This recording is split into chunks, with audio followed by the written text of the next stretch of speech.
Beginilah suasana rumah duka almarhum Najimuddin 59 tahun saat ambulan yang mengantarkan jasadnya tiba di Desa Gampung Buga, Krung Mate, Kecamatan Jangka, Kabupaten Biren yang meninggal dunia di Bandung, Jawa Barat. Jasad Najimuddin dipulangkan menggunakan kargo Garuda Indonesia GA12694809426 dari Jakarta menuju Bandara Kuala Namu, Medan, Sumatera Utara.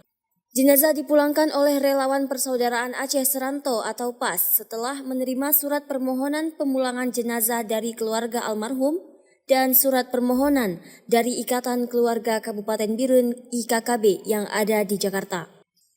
Ketua PAS Aceh Utara, Effendi mengatakan, jenazah warga kampung tersebut merupakan jenazah ke-393 yang pemulangannya difasilitasi oleh PAS. Setelah simbol warga Aceh yang meninggal di perantauan di Bandung, Tungkun Najimuddin di Bandung yang ditelepon oleh keluarga dan kirim surat kepada Lun dari Geci Gampung Krung Matenyo dan juga permohonan pemulangan jenazah dari Ikatan Keluarga Besar Biren, yaitu dari saudara Sayuti Nasur Rashid yang ditujukan kepada Bapak Ahyar untuk gelar kepo jenazah Tungku Najimuddin di Krung Mate.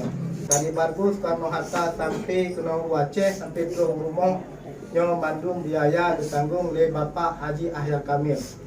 Jadi hanya bantu oleh pemerintah, hanya bantu oleh tokoh-tokoh lain dan hanya bantu oleh pengusaha atau siapapun.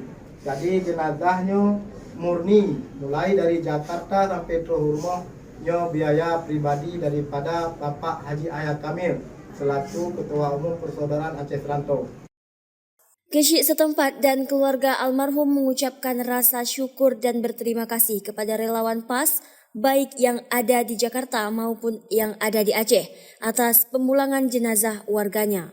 Dari Banda Aceh, Lala Nurmala melaporkan untuk Puja TV.